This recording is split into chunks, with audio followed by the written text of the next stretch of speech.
Development has become the focus of all present-day activities. To be meaningful, development has to be holistic, integrating the social, economic, political, and cultural aspects. Development for the purpose of attainment of goals needs to be progressive, innovative, planned along with effective integration mechanism and sound coping ability, aiming at the developmental benefits to be accrued to humanity at large.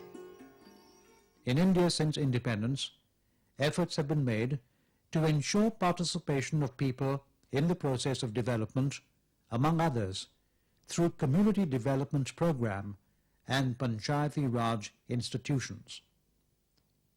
Development is more an extension work than administrative task. The developmental tasks characterized by flexibility, creativity, motivation, and commitment could be performed better by voluntary organizations. Initially, voluntary organizations in India worked towards cultural and religious upliftment of masses. Gradually, they moved towards developmental programs with the aim of reducing socio-economic inequalities and injustice. The challenges relating to upliftment of people in areas like literacy, health and medical care, housing, and so on, necessitated the entry of voluntary organizations in a big way in our country.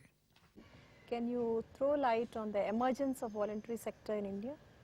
Voluntary sector in India as a powerful sector emerged only in the second half of the 19th century with Samaj movement. We had Brahmo Samaj, Arya Samaj, Prarthana Samaj. Raja Ram Mohan Roy in the north and Kandukuri Veerasalingam Pantulu Garu in the south were pioneers in giving this voluntary sector vitality. And moreover, it is an extension of social reform movement that has taken roots after India's struggle for independence. And later, in the first quarter of the 20th century here, with Gandhiji's entering into politics, it has become a socio-political movement. Particularly, women, middle-class women, were drawn more and more into the voluntary effort, and they have become pressure group, protesters. They started playing a protester role, providers of some social services, and also they have taken a lead in the freedom movement of India. That is how the voluntary sector, first especially among women, I am keeping women in view, has started playing a role, successfully played a role in getting independence to India, and later after independence in solving some of the socio-economic problems. And when I have studied in international perspective, I found that keeping the Wolfenden Committee report 1978 all about the future of voluntary organizations in India, all the four sectors, that is a voluntary sector, organized sector, we find merged in India, and they began to take up complex solutions to the problems. Voluntary organizations have evolved to meet the emerging needs of the community at large. The government organizations undertake various developmental programs to tackle problems of poverty, employment, education, health, and so on. But by and large, they are rigid, slow to innovate, follow formalized work procedures, and lack initiative, whereas voluntary organizations possess certain distinct characteristics in their approach towards development and methods of administration. Such features like flexibility, minimum procedural practices, innovative methods of operation, better management skills, easy accessibility to people, and sensitivity to field problems facilitate the effective as well as efficient functioning of voluntary organizations. I believe voluntary organizations must be always forerunners for the development and pilots of the development programs. there must be inventor of the new program that helps the poor people. Because voluntary organizations, proximity to the people, their cost effectiveness, their understanding of the people's problem, and their oneness with the community where development is taking place. That is one of the reasons I always called the voluntary organization as a fifth estate. There are four estates in democracy: the parliament, the judiciary, the bureaucracy, and the press. But I called there is a fifth hand, which is also a voluntary organization. Because voluntary organization's job is to create awareness of the people, to make use of the progressive legislations and constitution which we have. With the passage of time, state functions have undergone a tremendous increase. Consequently, for being a supplemental channel to government machinery for performing developmental tasks, there has been a spurt in the growth of voluntary organizations in India. They are working in various areas like rural development, health, education, social welfare, protection of the environment, provision of legal aid, welfare of women and children, and so on. This Andhra Mahila Sabha is a very comprehensive and multi-dimensional service-oriented organization started by Mrs. Durgabai Deshmukh. Here in Hyderabad and Andhra Pradesh, we have taken up education. In education for adult women, we have started orientation courses and vocational training and job-oriented and professional courses also. And law college also we have started. And besides this thing, in the health side, we have started one 250-bedded hospital from gynec to open heart surgery. And nurses trainings, one is auxiliary nurse training and another is general nursing here in Madras also. Besides this, we have started institutions for physically handicapped, mentally retarded and hearing handicapped institutions also we have started. We are giving training in these institutions and at the same time we are trying to rehabilitate these children also. And that way the Andhra Mahila Sabha is doing in the urban areas all these projects. But in the rural areas also we are covering Sangareddy, Mahbubnagar, Ibrahimpatnam. In the Ibrahimpatnam side we have taken up purely rural centers, that is in agriculture, horticulture and sericulture. AWARE is an organization dedicated for the upliftment of rural poor with a special emphasis on Harijans and tribals. This organization was started on an experience which I gained in 1975 out of one of my research. When I did a research in one of the tribal blocks to know the relevance of government program, I was shocked to know that 62% of the government funds has gone to maintain the bureaucracy. And 31 of this percent of the money has gone in the hands of middlemen in the form of corruption, commission, etc. I felt the people's condition of like this are because they are not aware of the government program, they are not understanding what government is doing for them. So unless people are part of the government program, there is no development. So I said for any development, awareness is precondition. And with that concept, I started this organization in 1975 to create awareness among the poor, to have their rights implemented, their infrastructure used, and development become a people's movement. So the objectives of AWARE organization is to create awareness among the people, to use the government infrastructure for their own development, use the constitution for their own equality, more protection, equal distribution, and psychological placement of the oppressed into the mainstream of development. In translating the development goals into action, the voluntary organizations take up many programs. Imparting knowledge and disseminating information to the people is one of their most important functions.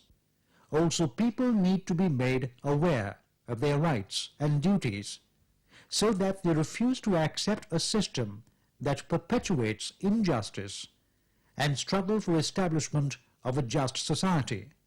For instance, Action for Welfare and Awakening in Rural Environment, Aware, undertakes the program of creating legal awareness among the people, giving them information about various development programs launched by the government. The main first thing is that we are to having the legal training programs, the first activities, because our rural area, most of the people are living in illiteracy and they do not have any knowledge about our legal enactment and benefits through those courts.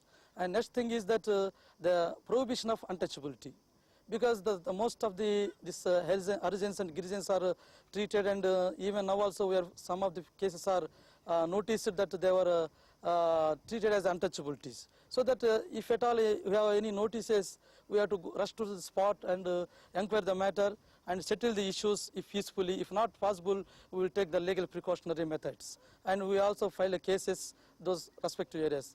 And third thing is that we have to main activities like the releasing rehabilitation of bonded laborers.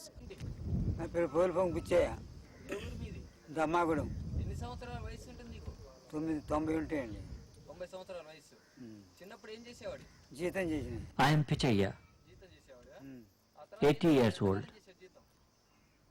I was a bonded laborer for nearly 40 years. ఆ It తర్వాత was only a year which helped me in getting released from this, and I am now happy. జీతమే ఉన్నాడు బయటపడ్డా వేరు వచ్చిన కాంచి మరి ఆ రోజుల్లో బాగుందా నీకు ఇప్పుడు బాగుందా ఇప్పుడే మంచిగా ఉంది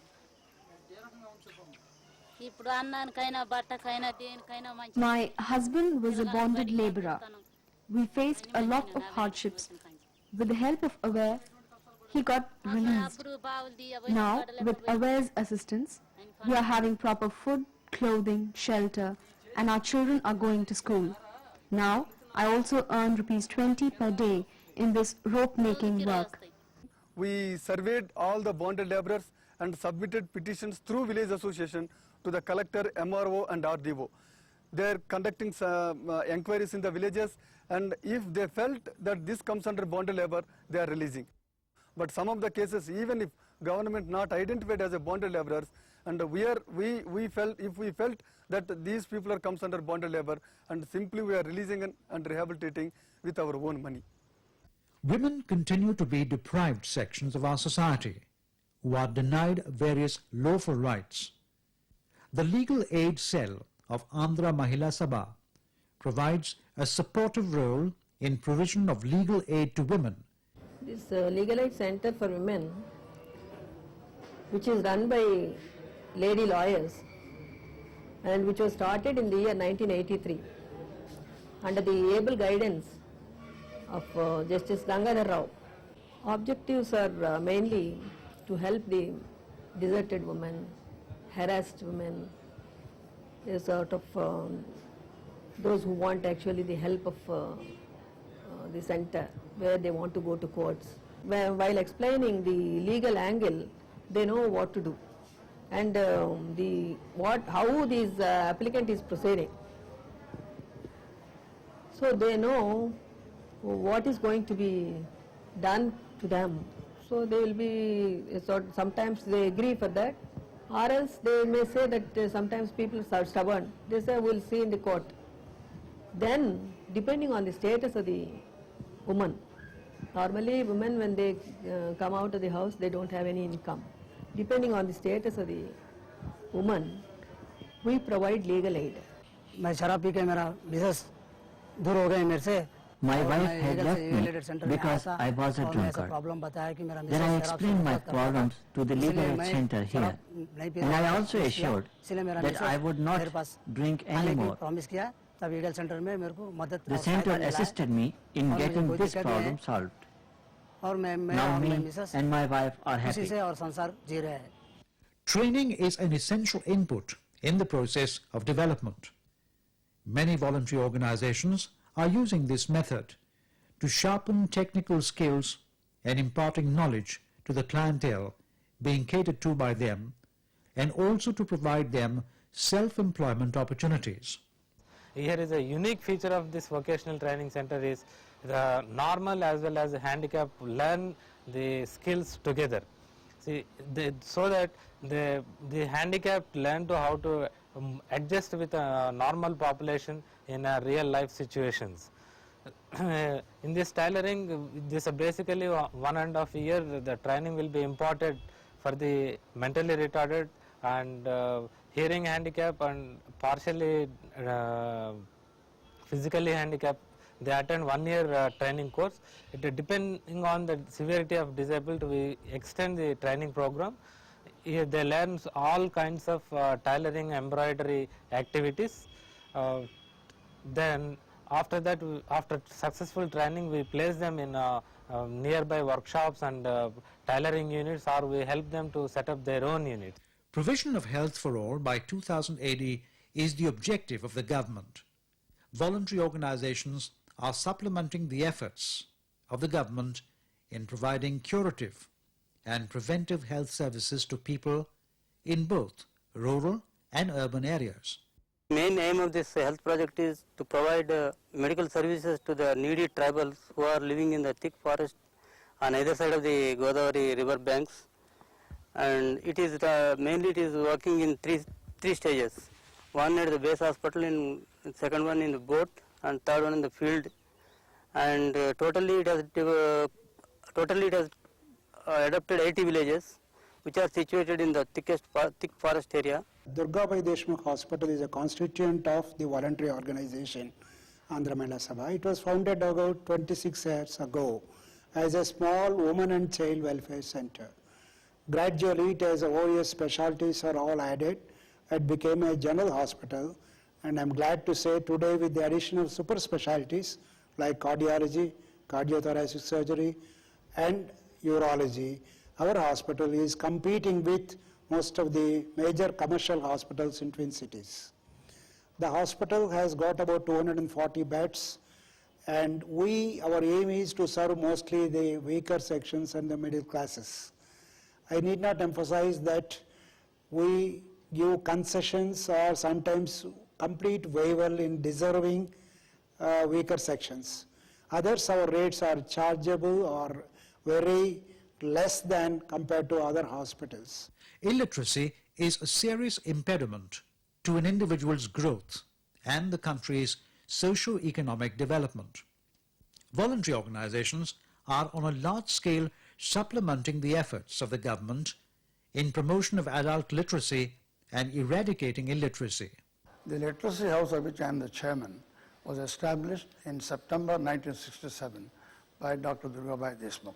She established this in order to carry out 5 functions. First function was training the master trainers in the literacy movement. Second is really to give reorientation and bid course for literacy workers. To prepare primers is the third function. And the fourth function is really to organize workshops of writers to produce literature which is suitable for the post-literates. And the last is prepare media material like puppetry and cassettes and audios and videos and so on. These 5 functions were taken up by the Literacy House. Then it went on like this till 1980 when they were organizing essentially functional literacy programs, particularly for farmers, rural women, and also some masons, fishermen, and greater emphasis being laid on rural women. In 1980, Government of India took up a national adult education program, and with the assistance of the Government of India, they took up a bigger program of adult education. And since 1988, it has been recognized by Government of India as a state resource center for Andhra Pradesh, where it provides all the necessary support for the bigger program that the Government of India has taken up under the National Literacy Mission. The voluntary organizations, no doubt, are playing a pioneering role in promotion of developmental activities.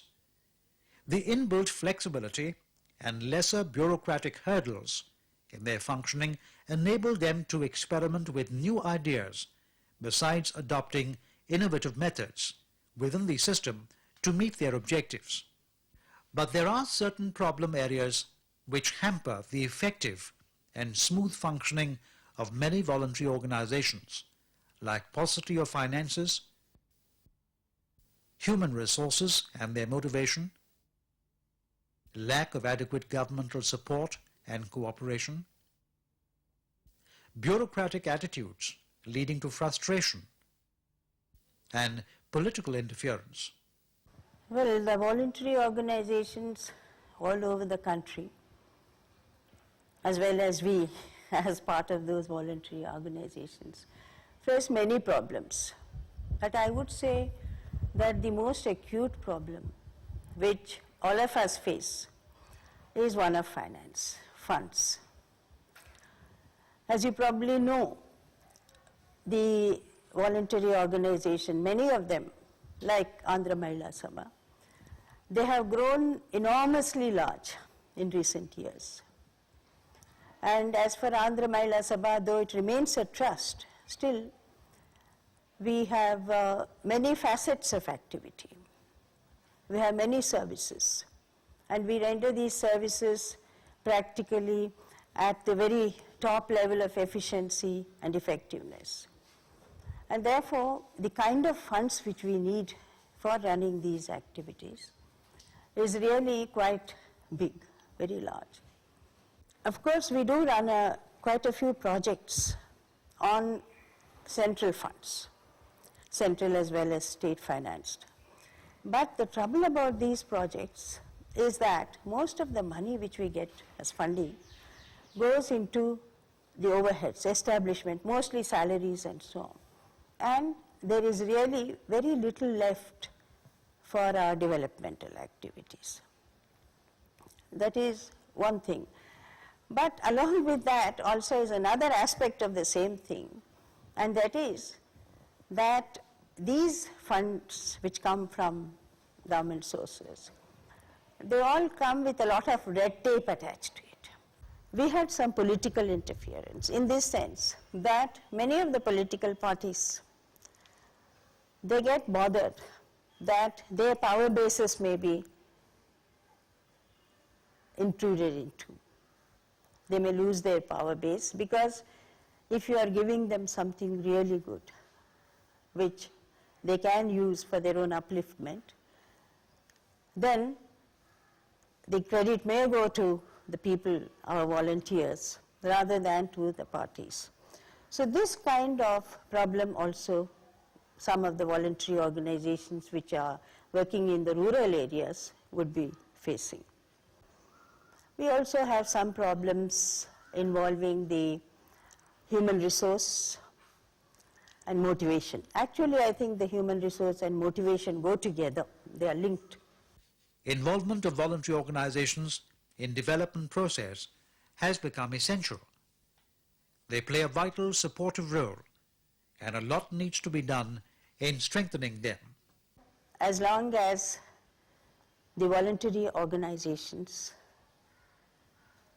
deliver goods, as long as the voluntary organizations work in such a way that they are really aware of the acute problems which today we face and which we, the voluntary organizations, only can do much better than the previous setup, such as the bureaucratic run growth. I think voluntary organizations do have a very great future. But I would add this also, in order that this becomes a fact, we need a few things. One is that we need to have a lot of information given to the public regarding the voluntary organizations. Then in order to make that workable, I think voluntary organizations themselves also should look in, within themselves, and they should set their houses right. They should see it's not enough to be honest and do very good dedicated work. You should be able to appear also to be doing that. And in order to do that, they should have a democratic setup, and they should also have managerial skills which are professional. And therefore, I think the voluntary organizations also must take this into account and see how best they can do, they can achieve maximum with minimum resources in a minimum time also.